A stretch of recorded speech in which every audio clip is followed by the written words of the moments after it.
May kasama na si manager. Yes, so what is up mga pap? Another CNA vlog, another day, another vlog. Today is Sunday mga pap. Time check is 6 AM na mga paps. Maaga na naman tayong nagising dahil maaga natin natin si manager. 6 AM siya ngayon. So hindi masyadong maaga. Misa kasi 4:30 siya eh. Ngayon 5:30 kami umalis sa bahay. And siya yung opening manager na naman.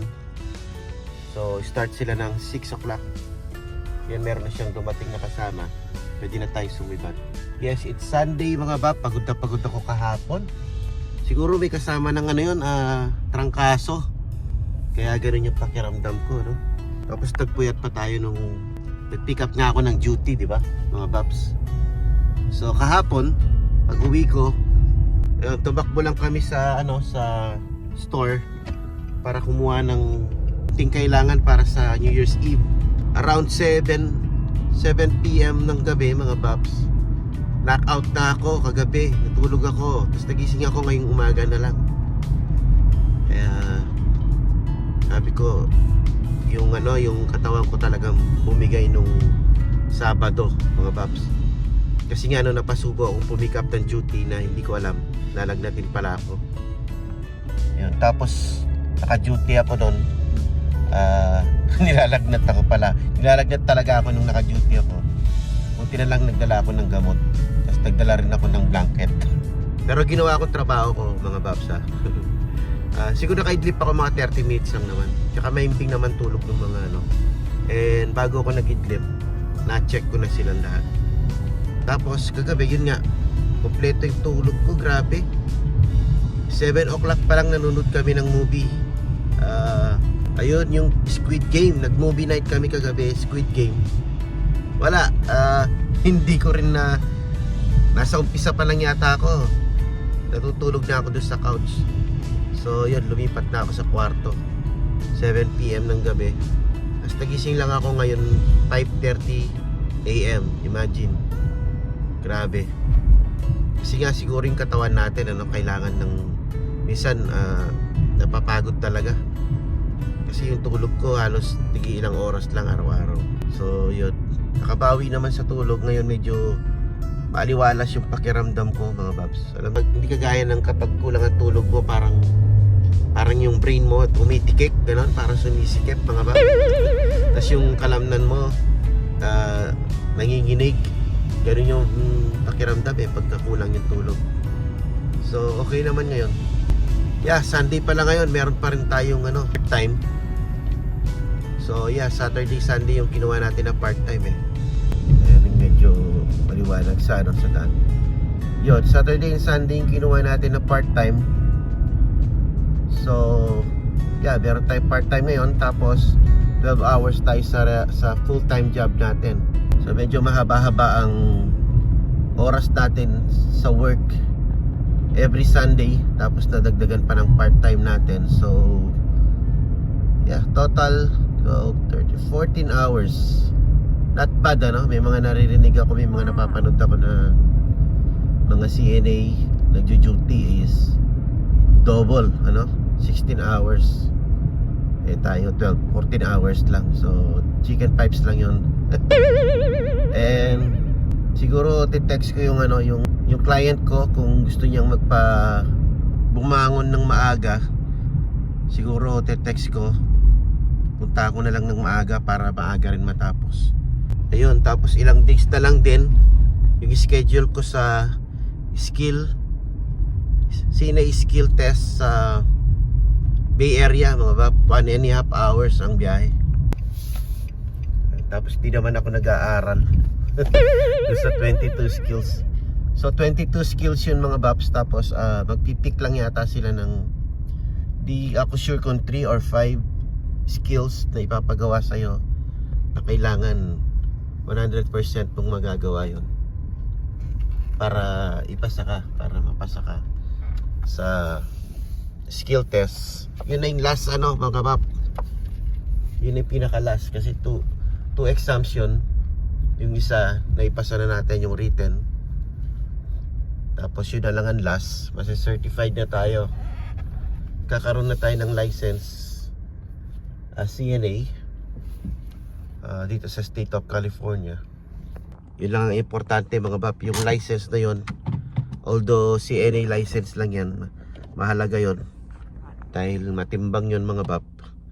Yun nga kagaya nung nasabi ko sa vlog ko nung nakaraan, pag may license iba medyo tataas yung rate, tapos pwede ka makipag-negotiate lalo na kung meron ka ng experience. Pero iba yung experience as CNA mga bab. Sa atin naman kasi yung experience natin dito, caregiver tsaka direct support professional. Ang experience ko sa nurse aid sa Philippines, pero I don't think na i-consider nila yon. So mag-gain pa tayo ng more experience as CNA. Tapos the more kasi na longer experience, the higher pay. Yun, ganun ang labanan ng mga dito. Para sa mga nurses din ganun. Yung mga experience mo, binibilang nila yon. Tapos medyo mas makakakuha ka ng higher pay sa regular pay na binabayad nila. Kaya yun ang target natin. Yun ang goal natin this 2025 mga Baps, na maging certified CNA, licensed CNA. Then afterwards, kung sa tayo siswertehan, kung sa facility, basta't maganda yung benefits, or sa hospital, much better. Or di ko rin sinasarado yung idea dito sa ginagawa ko ngayon, like HHA, na kukuha ng mga clients tapos sa home, less stress, they pay more sa agency. Yun ang palagi ko nakikita sa mga napapanood ko rin na vlog, agency pays more than the facility. Yun nga lang, may mga pros and cons. So yeah, tignan natin kung ano mangyayari. Kung saan yung malaking kita, doon tayo mga Baps. And kung saan tayo masaya, yun lang. Kumikita ka at the same time, masaya ka sa ginagawa mo, masaya ka sa environment ng trabaho, yun ang pinaka-importante. Doon ka sasaya mga Bap. Pero kung mataas nga yung kinikita mo pero stress ka naman all throughout the day ng duty mo, ang kapalit noon mga Bap, ma-stress out ka, maburn out ka, di ka masaya pag pumapasok ka. Yun ang mahirap. So yeah, dun tayo sa masaya at the same time kikita tayo. So yun, pasok na muna tayo and let's have a cup of coffee. Let's start the day with a hot coffee mga Bap. Let's go.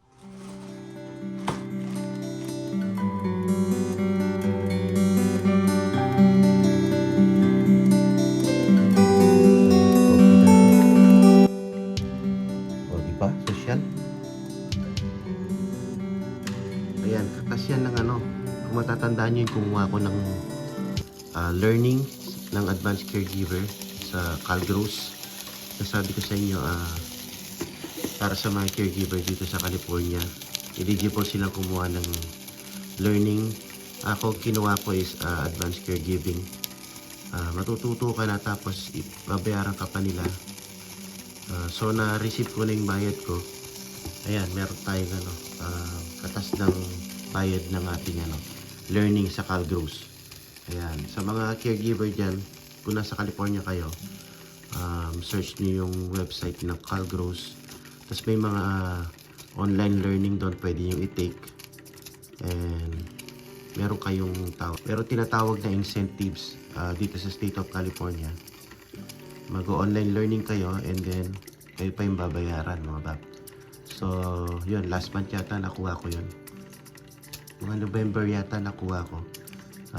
Bigla na lang pumasok sa direct deposit worth 900 yung kinuha kong advanced caregiving, diba? Nag-online learning lang ako sa Calgros. Yun, 40 hours yata yun, online, self-paced pa yun. Ay hindi, Zoom pala yun, may teacher. So yun, may certificate ka na, tapos babayaran ka pa ng State of California. So depende yun sa course na kukunin mo. Ako yung ginawa ko is advanced caregiving kasi parang yun yata yung eligible para sa akin. Matagal din, hindi ko na nga in-expect na ibibigay nila eh. Kala ko budol lang. So inabot yata ng 3 months mahigit. Hindi ko na in-expect na darating. Tapos yun, bigla na lang pumasok sa sa bangko, direct deposit. Tapos malala. So yun, www.calgross.org mga bab. Yung mga caregiver na nasa California, pwede kayong pumasok doon. Tapos tingnan nyo kung ano yung mga pwede nyo take na learning, online learning or online course. Tapos may kanya-kanyang incentives yun. Depende kung magkano. Yung kinuha ko ay 900 mga babs. Mga bab, open yung kape natin.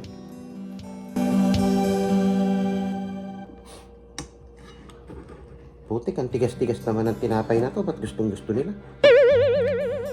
Tigas-tigas, parang bato. Ano ba yun? Nakamadali pa yung kamay ko rito. Ay! Sinasabi ko. Tigas tayo, mga bab.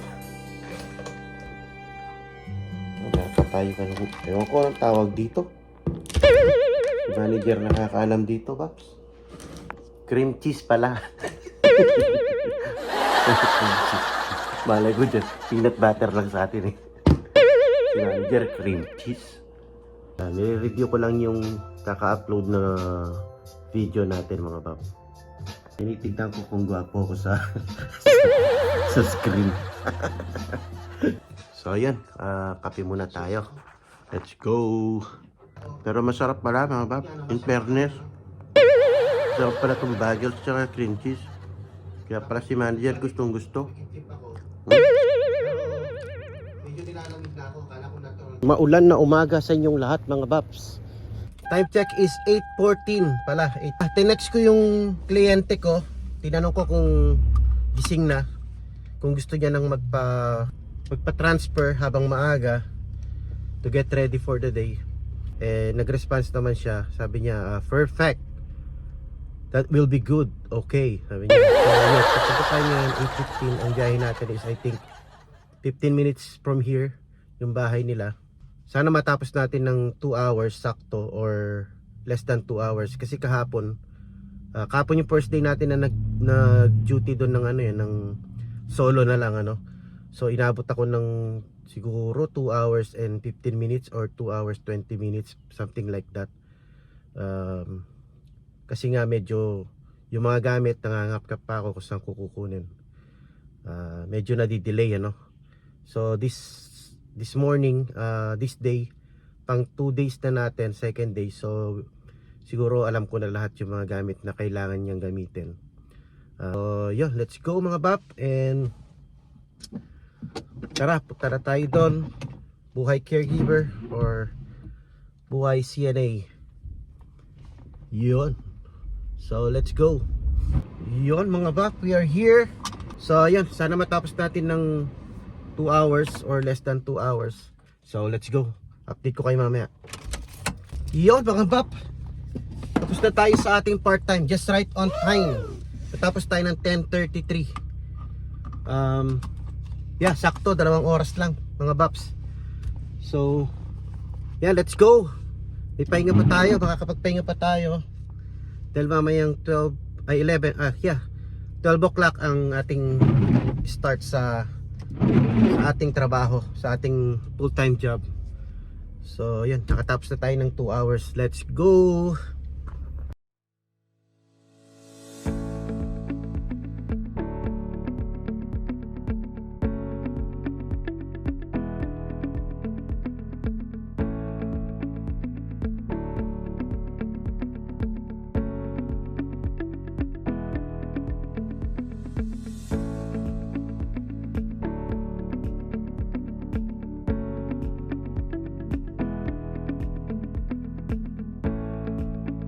Yun, tapos na yung ating part-time.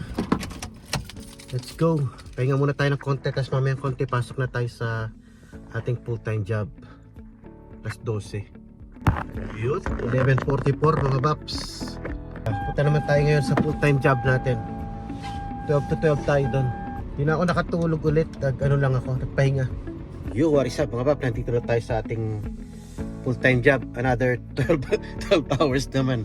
12 hours naman ang gugugulin natin dito. So yeah, let's go. Sunday 12 hours. Plus yung kanina yung part-time natin. So yeah, let's go. Yo, what is up mga bap? Kalimutan ko, nag-vlog nga pala tayo. So yung kakalabas ko lang sa work, sa ating duty from 12 to 12 mga bap. So sakit sa ulo ngayon. Medyo rough ang duty natin ngayon dahil sa nakasumpong ang ating mga alaga. Nakasumpong ang ating mga alaga mga paps. So sakit sa ulo mula kaninang hapon. Hindi ko alam, baka pulmon ngayon kaya ganyan. So may mga time na meron silang mga episode mga paps. So grabe, sakit sa ulo. Tapos medyo rumakit pa tayo kanina, kaya siguro mahaba yung oras natin. So yun, so okay lang. Pero mamaya pa lang mga paps, mag-ano tayo, maghahatid na naman tayo mamayang madaling araw. So time check is 12, 11, 12 ay 12, 1, 2, 3, 4 4:30 maghahatid tayo kay manager. Opening yata siya ngayon. So 4 hours na lang. E pag uwi ko, magsha-shower pa ako. Tapos siyempre hindi pa tayo agad makakatulog. Siguro makakatulog tayo mga 1:30 na or 2. Tapos babangon tayo ng 4:30, 2.5 hours. My goodness. Pero okay lang kasi wala naman school ang mga bata. Pwede tayong bumalik sa tulog mamayang umaga pagka-hatid natin kaya manager. Tapos nang gigising na lang tayo ng mga 1:30 ulit ng hapon dahil susundin naman natin siya. So yeah, yun lang update mga paps na naitawid natin ng Sunday na medyo mahabang oras natin mula kaninang umaga. So siguro hanggang dito ko na rin tatapusin ang ating vlog at ako'y pagod na mga pap. So ganoon lang ang ginagawa natin every Sunday. Tuloy-tuloy yan every Sunday mga pap. Part time tayo sa umaga, tapos diretso dyan sa 12 hours duty natin. So yeah, hanggang dito na lang. At kung nakaabot ka hanggang sa dulo mga pap, maraming salamat. And yeah, maraming salamat din sa mga palaging nagko-comment, nagla-like, and palaging nanonood sa ating video, sa ating vlogs. So yes, ganito na lang. And sa mga hindi pa nag-subscribe, please subscribe. Padagdag ng padagdag yung natin 2,122 na nung last check ko. So yeah, maraming salamat sa mga bagong subscriber natin na nagsasubscribe kahit hindi sila nagko-comment, pero pinipindot nila yung subscribe button. Maraming salamat kung sino man kayo, thank you very much mga bab. And yeah, hanggang dito na lang para makapagpahinga na ako mga babs. Mapagal na ako, mapagod na ako. Alright, sagad na tayo. So yeah, hanggang dito na lang, and peace. See you in the next vlog. What a day mga bap. Pero natapos na natin. Alright, let's go. Magsha-shower ako at sana makatulog ng maaga. Dahil maya-mayang konti, babangon na tayo para ihatid naman si manager. Kaya yun, let's go.